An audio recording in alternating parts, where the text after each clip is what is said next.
Est-ce que j'arrête vraiment Twitch? En tout cas, c'est certainement la question que vous êtes posée en cliquant sur la miniature. Hein, ça me paraît assez logique. Alors oui et non, mais je vais vous expliquer tout ça pendant la vidéo. Aujourd'hui, concept jamais vu sur YouTube. Hein, vraiment, c'est un truc que j'innove. Une FAQ. Je pense que c'est une bonne chose de démarrer 2025 par une petite FAQ. J'en avais jamais fait sur ma chaîne. Ça va me permettre de justifier un petit peu l'absence de contenu ces derniers temps sur YouTube, mais aussi les contenus qui vont arriver en 2025. Bref, je vous ai demandé de poser vos questions, que ce soit sur Insta ou sur Discord, deux principales plateformes que j'utilise. Et donc j'en ai sélectionné pas mal qui vont permettre de répondre évidemment à certaines interrogations. Je vais tout vous dire.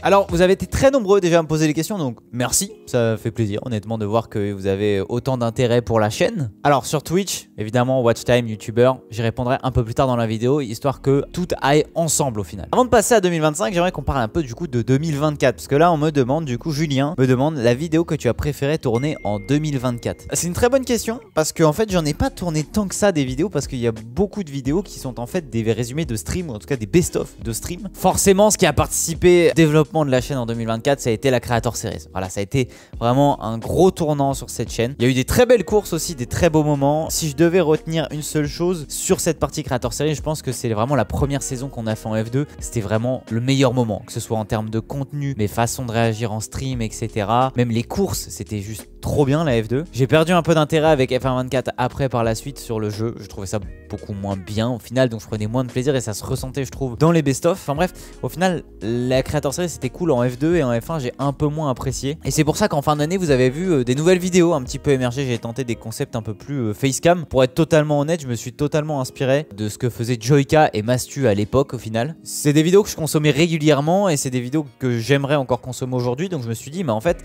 ça n'existe pas en F1 et j'aimerais bien en fait les faire. Et du coup c'est ce que je me suis tenté de faire par moment. Je trouve qu'on a plutôt pas mal réussi avec les Yodu Sim Racing ou même avec les pires pubs de pilotes de Formule 1.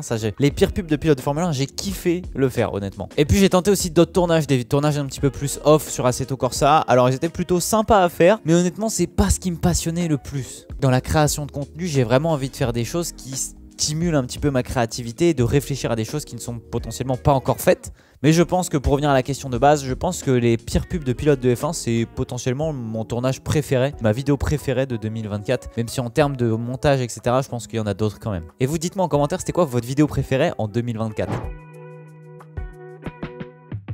Nouvelle question, j'ai Mathéo sur Insta qui me demande est-ce qu'une compilation des sketchs de la saison sortira sur YouTube. Alors c'est une très bonne question parce que pour ceux qui ne me suivent pas sur TikTok, je fais pas mal de contenus verticaux avec des sketchs. J'ai commencé un petit peu à les poster sur YouTube, donc peut-être que vous les avez vus passer, mais j'ai pas tout sorti. D'ailleurs si vous me suivez pas, il s'affiche juste ici le TikTok. Voilà, c'est le même nom que sur YouTube. Je sais pas trop si je vais faire des sketchs horizontaux sur YouTube. J'en ai fait quelques-uns l'année dernière. J'avais fait Vue des paddocks. Honnêtement, ça, c'est vrai que je l'ai pas dit juste avant, mais c'est vrai que j'avais kiffé aussi faire ce tournage. Et la vidéo, elle est vraiment quali. J'avais complètement oublié ça parce que c'était l'une des premières vidéos. Mais ça, j'avais adoré le faire. Ça demande beaucoup de temps, honnêtement, de production. J'avais fait aussi une parodie musicale. Donc tous ces trucs-là, peut-être que j'en referai en 2025. Mais je veux vraiment développer l'aspect vertical plus que l'aspect horizontal. Donc peut-être qu'il y aura des one-shots en version horizontale, mais effectivement si je les sors en version horizontale ça doit être des trucs vraiment très produits et très quali en fait, et pas faire uniquement les sketchs TikTok en version horizontale. Et puis évidemment tous les contenus verticaux vont être upload en Reels sur Insta, en TikTok sur TikTok et en Short sur YouTube. Question suivante, j'ai Thomas qui me demande, Thomas qui est mon petit modo sur Twitch, on l'embrasse évidemment. Qu'est-ce que tu as le plus apprécié sur cette année 2024 et le moins apprécié? Le plus apprécié sur cette année 2024, c'est de voir l'évolution de la chaîne et surtout de voir les personnes qui m'accompagnent vraiment m'aider en fait sur un peu tous les projets. Justement Thomas est modérateur sur la chaîne Twitch, mais je sais que je peux compter sur eux, Thomas et les autres modérateurs, pour m'aider par exemple sur les uploads de la chaîne replay, donc on se partage un petit peu les tâches etc. C'était vraiment un kiff. 120 évidemment qui m'a énormément aidé sur cette année et je pourrais jamais autant le remercier avec tous les montages qu'il a fait etc. Donc des gros GG dans les commentaires pour 120 évidemment. Et après c'est aussi tout mon investissement que vous voyez pas sur la chaîne, mais parce que je travaille aussi avec Hydro, pour ceux qui ne le savent pas. Je travaille avec lui, je suis un peu chef de pas mal de ses projets. On est vraiment en train de se développer et ça fait énormément plaisir à voir avec tout l'investissement qu'on met en termes de temps etc. On fait beaucoup de sacrifices, ça se rend pas forcément compte à l'image, donc ça c'est en train vraiment de s'améliorer, ça fait vraiment plaisir. Et le moins apprécié, on y arrive bientôt promis sur l'aspect Twitch. J'ai perdu un petit peu honnêtement de kiff sur Twitch cette année, je saurais pas vraiment l'expliquer. Pour être totalement honnête, quand j'ai commencé Twitch, je m'étais pas dit oh je suis sûr que j'adore stream et tout, ça doit être génial. J'étais un peu sur la retenue et puis au final, au fur et à mesure des streams, j'étais vraiment en mode vraiment c'est du pur kiff en fait. J'adore stream, j'adore la proximité avec vous sur les échanges, etc. Je sais qu'il y a peu de chances d'avoir des gens malveillants en stream Twitch et au pire, bah, s'ils sont malveillants, c'est ban direct et il y a plus de problème. On a souvent beaucoup de gens bienveillants et c'est vraiment un régal juste de stream avec vous. Mais je sais pas pourquoi j'ai perdu au fur et à mesure du temps l'envie de stream. Ça devenait sur ces derniers mois un peu récurrent de se dire ah merde putain il est telle heure, il faut que je stream. Et je pense que c'est un peu en lien avec ce que je disais juste avant avec Hydro. C'est qu'en fait, bah, on taffe énormément. Et moi, mes journées, c'est globalement de 7h30, je me lève, prends 30 minutes pour me préparer, déjeuner, etc. Et à 8h10, 8h15, je commence à bosser pour Hydro jusqu'à 17h30. Et à partir de 17h30, je stream. Sauf que bah, du coup, après, dans ma journée, je n'ai plus de temps pour mon perso. Que ce soit bah, pour ma copine, pour mes amis, pour ma famille, etc. On n'a plus beaucoup de temps. Surtout bah, qu'on a des streams qui viennent se rajouter le week-end, etc. Et en fait, au-delà des streams, bah, j'aime faire mes TikTok, j'aime faire des vidéos YouTube. Donc j'ai de la charge de travail en plus et du coup bah à un moment donné juste je vis plus et je pense que c'est ça aussi qui s'est fait ressentir de se dire bah j'ai moins kiffé Twitch parce que j'étais en surcharge de travail, non pas que je me plains d'être en surcharge de travail, loin de là, c'est juste que du coup on prend moins de kiff parce que de 8h jusqu'à 22h vous faites la même chose, du contenu, et honnêtement bah c'est fatigant, 6 jours sur 7 c'est fatigant, donc un peu moins de kiff cette année sur Twitch. Peut-être qu'on en prendra un peu plus en 2025, on va en parler juste après. Alors question qui n'a rien à voir avec 2024, mais je trouve qu'elle est sympa parce que c'est des questions un peu plus perso. Qui t'a fait aimer la F1? Quand est ton GP préf? Je vais relier cette question avec une autre aussi qu'on m'avait posée. Là c'est Rolls qui me l'a posée. Qui c'est qui m'a fait aimer la F1? C'est mon papa et mon oncle qui m'ont transmis cette passion pour les vroom vroom, pour les voitures qui vont très très vite. Je crois que l'un de mes premiers grands prix que j'ai vu, ça doit être Imola 2004 ou Imola 2005. Enfin en tout cas le vrai gros souvenir que j'ai, c'est Imola 2005. Mais j'ai le souvenir d'avoir regardé d'autres grands prix avant ça. Je les ai en vague souvenir où je sais plus qui a gagné, etc. Mais je sais que je regardais de temps en temps le dimanche après-midi. Mais ouais, c'est mon papa et mon oncle qui m'ont donné cette passion pour la Formule 1 et pour le sim racing au global, mais surtout pour les jeux vidéo de sport auto. C'est un peu plus mon oncle qui m'a transmis cette passion là. Bon, malheureusement il n'est plus de ce monde, mais je sais que c'est un peu grâce à lui au final que je fais ça aussi un petit peu aujourd'hui, là où j'en suis arrivé avec tous les jeux que j'ai essayé, l'aventure que j'ai fait à la Race Clutch. Mais du coup là où j'en suis maintenant avec Hydro et ma création de contenu, c'est un peu aussi grâce à lui. Et donc je remercierai jamais assez mon oncle et mon père de m'avoir transmis cette passion pour la Formule 1 et les sports automobiles en général. Et puis la deuxième partie de la question, c'était mon GP préféré. Pour moi c'est Interlagos. Voilà, c'est un classique du calendrier de Formule 1. On a toujours eu que des bangers quasiment à Interlagos. C'est un régal à regarder et à conduire. Alors on a Cam qui me demande comment t'appelles-tu, quel âge as-tu et quel est ton parcours scolaire? Waouh. Ok Zach Nani, pardon. Ok Zach, alors je m'appelle Robin, j'ai 26 ans. Alors le truc c'est que vraiment moi mon parcours il a rien à voir de là où j'en suis aujourd'hui les gars. C'est que moi j'ai commencé, j'ai fait un bac S, donc à l'époque je crois que c'est plus les mêmes choses maintenant, donc c'est un bac scientifique que j'ai eu en 2016. Et à la suite de ça j'ai fait des études en informatique, j'ai fait un DUT et ensuite j'ai fait une licence pro. Et j'ai refait une licence pro pour une année en cybersécurité. Et à la fin de cette licence cybersécurité je devais me diriger vers un master cybersécurité. Et j'ai tout arrêté, j'ai tout plaqué pour tout simplement du coup vous le savez peut-être, mais rejoindre Limoges avec Hydro pour le projet de la Race Clutch qui était une équipe e-sport, etc. qu'on a lancé en 2020 en tant qu'entreprise. Du coup j'ai fait beaucoup de sacrifices pour rejoindre ce projet et puis du coup ça s'est déroulé jusqu'en janvier 2023 et en janvier 2023 Hydro avait besoin de passer un step supplémentaire et je lui ai proposé du coup de l'accompagner sur ce step et qu'on travaille ensemble parce que ça faisait déjà du coup 3 ans qu'on se côtoyait. Et puis voilà, ça s'est fait comme ça. Voilà mon parcours scolaire, monsieur Zach Nani, il est pas il est pas exceptionnel, mais j'ai toujours essayé de bien travailler, de m'appliquer, c'est important. Je sais qu'il y a des jeunes qui regardent, travailler, c'est important. Alors il y a Tilou qui me demande Cars 1, 2 ou 3. Moi c'est Cars 1. Le 2 c'est poubelle, c'est pas Cars, c'est un James Bond avec des voitures. Et encore un James Bond low cost. Et le 3 ça passe, mais le fait de voir Flash McQueen devenir chef d'écurie et ne plus rouler, ouais ce petit cœur là. Ce petit cœur là il se brise, d'accord. Donc non, Cars 1, me parlez pas du 2. Alors, on a Timéo, on parlait d'Hydro justement. Est-ce que ça te fait bizarre de plus être en coloc avec Hydro? Ça fait un petit peu bizarre en vrai de plus être en coloc avec Hydro parce que nous avec Hydro vraiment on faisait les 400 coups, tu vois au final, hein, on faisait tout. En fait notre coloc elle était assez spéciale dans le sens où on travaillait aussi ensemble. Donc en fait on avait toute notre journée où on se voyait pour travailler et les moments off, bah en fait on parlait quand même taf, même si on rigolait etc. On avait une coloc ultra bizarre que j'ai apprécié énormément, hein. Mais ça fait un peu bizarre, effectivement normal de plus vivre avec Hydro. Faudra lui demander la question. motivation à lui aussi de son côté. Après, je pense qu'on est arrivé à un moment où, vous savez, les colocs de 3 ans où on se voit 24, 7, il y a des moments où je pense que pour la santé mentale et même pour notre relation de potes, je pense que c'est très bien que ça s'arrête. Et pour l'un et pour l'autre, Hydro était grave content du coup que je parte et j'étais grave content de partir. Et ça lui a permis justement de se servir de ma chambre comme une salle pour étendre son linge. Mais non, ça fait un peu bizarre, mais tout va bien. Et puis on a vécu une super coloc avec Hydro, c'était trop bien, c'était juste une expérience de zinzin. Sachant que quand on a fait la coloc, on se connaissait depuis 5 mois et on s'était jamais vu en vrai. Je trouve qu'on s'en est pas trop mal sorti, honnêtement.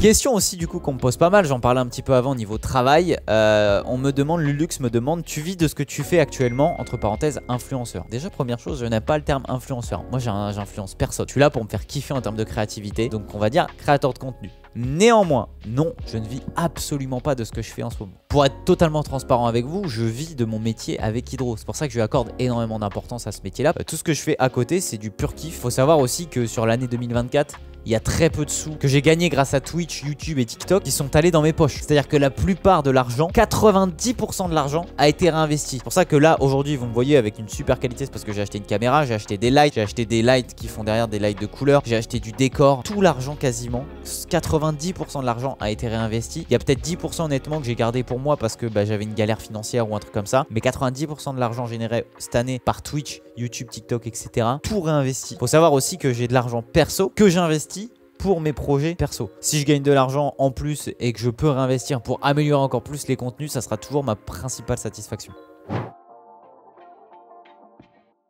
Bon, je crois qu'il est temps de toute façon de répondre à ces questions parce que vous êtes beaucoup à me l'avoir posé. Genre celle-ci, ou celle-ci, ou elle là, juste ici. Les projets 2025. Alors il y a énormément de choses à dire. On a beaucoup parlé de Twitch, on a beaucoup parlé un petit peu de ce qui s'est passé en 2024. Il est temps de mettre des mots sur la miniature et de répondre à cette miniature. Est-ce que je vais arrêter Twitch en 2025?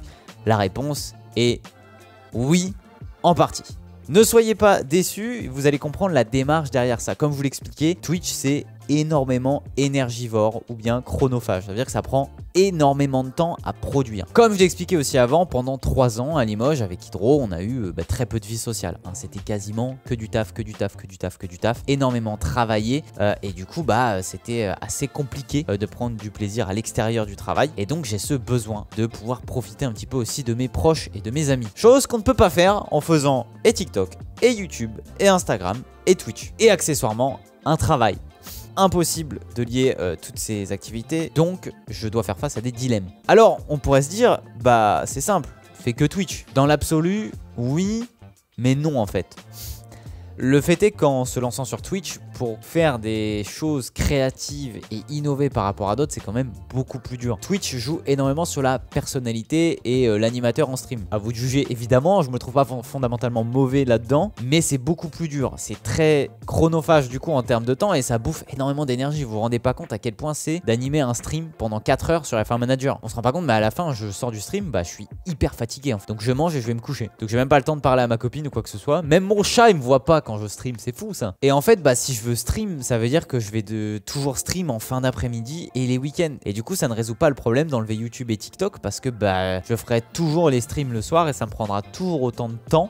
Et ça sera toujours autant énergivore. Et donc j'ai fait ce choix de réduire la cadence des streams en 2025. Alors la chaîne ne s'arrête pas complètement, je n'arrête pas d'être streamer. Peut-être que je ferai quelques streams avec Hydro ou avec les copains, enfin bref. Tous ceux qui veulent que je sois sur leur stream ou qu'on stream ensemble, avec grand plaisir. Je pense que je vais juste refocus un petit peu ce que je fais sur Twitch. Par exemple, F1 Manager, j'adore. Je pense que c'est vraiment l'un de mes arcs favoris sur Twitch. Malheureusement, a priori, il n'y aurait pas de nouvel opus F1 Manager selon les rumeurs, le 2025. Et je me vois pas refaire une 4ème saison sur le 24. Mon pic sur Twitch, mon prime sur Twitch, ça a été la Creator Series F2. Et j'aimerais bien refaire en fait l'essence même de ce que j'aimais de base, c'est-à-dire les courses en sim racing. Bref, on fera plein de trucs, mais je veux plus me mettre la pression de me dire je dois stream ça, je dois stream ça, je dois stream ça. Je veux être un peu plus libre. Là par exemple, je sais qu'on a championnat d'endurance sur e-racing. Évidemment qu'on va le continuer à le stream parce que c'est un kiff absolu à le faire. J'aimerais bien de temps en temps refaire des ligues peut-être sur e-racing. Peut-être qu'il y a la LMP3, peut-être que des courses de ligue sur e-racing en LMP3 ça peut être cool. Voilà, ces trucs qui m'engagent un peu moins. J'ai un peu moins de pression à les faire. Et puis aussi, il y a un truc que je vais forcément arrêter en 2025, mais les plannings. les plannings Twitch. Mais oh là là les gars, vous vous rendez pas compte à quel point ça tue le moral. Ça tue le moral de se dire il faut que je réfléchisse à un planning milieu de semaine pour la semaine prochaine. Tu lances ta semaine et il y a des streams, tu fais, il est 17h59, tu fais oh putain j'avais oublié mais je stream à 18. T'arrêtes tout ce que tu fais et tu lances. Et en fait j'ai juste envie aussi de refaire des streams Twitch, mais en mode j'ai envie de stream, je stream. Comme ça, bah vous prenez plus de plaisir à regarder le stream parce que je suis naturel et je me force pas. Et moi derrière, je prends du plaisir à faire des streams. Donc voilà, en résumé, il y aura toujours des streams, mais beaucoup moins récurrents. Mais là, vous allez me dire, mais Robin, ok, t'arrêtes, tu fais moins de stream Twitch, mais du coup, t'arrêtes complètement. Et ça veut dire que tu vas plus faire de contenu et tout? Pas de panique. Je suis là. Évidemment, vous en doutez que si j'arrête Twitch, c'est pas pour arrêter complètement parce que j'aime toujours ce que je fais et que j'ai envie de vous réserver des petites dingueries en 2025. Et c'est ce qui est prévu avec YouTube et TikTok. J'en ai parlé brièvement tout à l'heure, mais TikTok et les contenus verticaux, c'est vraiment quelque chose que j'ai envie de continuer, de push. En fait, je m'en suis rendu compte en discutant un peu avec des potes et avec des connaissances, mais j'ai créé un truc que je n'avais pas encore vu en F1 en France. C'est-à-dire que personne ne prenait en dérision ce qui s'était passé lors d'une course. Quand je fais un débrief de Grand Prix et que je me mets à la place des persos, personne ne faisait ça avant. Le seul souvenir que j'ai d'une personne qui faisait à peu près ça avec de l'humour à l'époque, c'est Despiello. Et je vous parle d'une époque que les moins de 20 ans peuvent pas connaître. Non, blague à part, ça date quand même de il y a facile 6-7 ans pour Despiello. Et c'était pas encore des sketchs, on était plus en format podcast pour PO. Et donc j'ai vraiment envie de le développer moi sur 2025 avec TikTok et Instagram en format vertical. Les formats de sketch, de parodie, c'est un truc que vous allez voir de façon beaucoup plus récurrente parce que je kiffe faire ça. Peut-être je suis pas bon en acting et tout, j'en sais rien, mais j'adore faire ça. Et puis évidemment YouTube. YouTube, vous les aurez en short, ces sketchs. Vous aurez, comme je l'ai dit tout à l'heure, quelques formats horizontaux qui seront très bien produits. Ça, je ne les garantis pas, je ne sais pas le nombre, etc. Mais il y en aura peut-être quelques-uns. Et on va surtout innover aussi sur YouTube. Flemme de faire des best-of Twitch, il y en a marre. Si je stream plus sur Twitch, je peux plus faire de best-of. Et bien cette année, on va réfléchir à du contenu. Je vous dis tout de suite ce que je vais faire comme contenu. Comme ça, on me dira pas que j'ai plagié quelqu'un, mais comme ça, on pourra dire à quelqu'un s'il le fait, ah, t'as regardé ce qu'il fait, Robin. Ah, ça m'arrange. Là, je vous le dis sous les yeux, j'ai mon calendrier de vidéos jusque mars. Pareil que Twitch, je ne m'imposerai pas de calendrier. Je ne vais pas dire il y aura une vidéo toutes les semaines, blablabla. Non.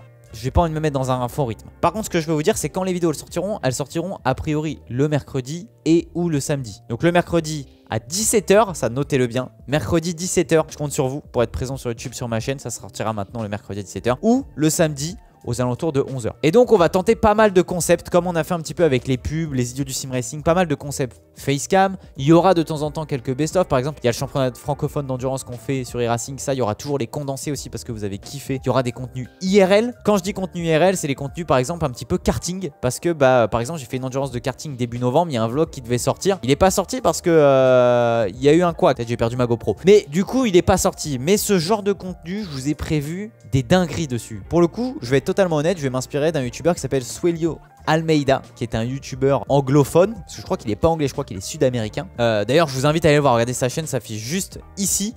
Je vous invite vraiment à aller voir son contenu parce qu'il est extrêmement qualitatif et c'est le genre de contenu vers lequel j'aimerais tendre parce que ça n'existe pas encore en France, du moins j'en ai pas vu. Bref, ça va être un mix un petit peu de tout ça. Peut-être qu'aussi on va se diversifier à faire des feats ici et là, bref, on verra. Honnêtement, je me sens assez libre à faire plein de trucs sur YouTube, pas de calendrier, pas de pression. Le but de 2025, c'est de me faire kiffer et de vous faire kiffer. Voilà, j'ai répondu à pas mal de vos questions, pas toutes évidemment parce que vous avez été extrêmement nombreux à les poser et merci beaucoup. Si je vous ai oublié, j'en suis désolé, mais ça veut dire qu'on fera peut-être un épisode de fin d'année, hein, peut-être, ou milieu d'année, on verra. Merci évidemment de me suivre avec toujours autant d'envie, ça fait énormément plaisir et chaud au cœur de voir le soutien à chaque fois, à chaque vidéo, chaque stream, chaque TikTok. C'est un régal, merci beaucoup. Oh, puis je vous dis quand même la prochaine vidéo, allez. Rendez-vous mercredi prochain, le mercredi 22 janvier, pour la première vidéo de 2025 hors FAQ, évidemment. Je vous lis pas le titre, je vous lis pas la minia, mais soyez au rendez-vous mercredi 22 janvier à 18h. Merci d'avoir regardé cette vidéo, un petit like, un petit abonnement si c'est pas déjà fait. Gros bisous, cœur sur vous, prenez soin de vous et à la prochaine. Ciao ciao tout le monde.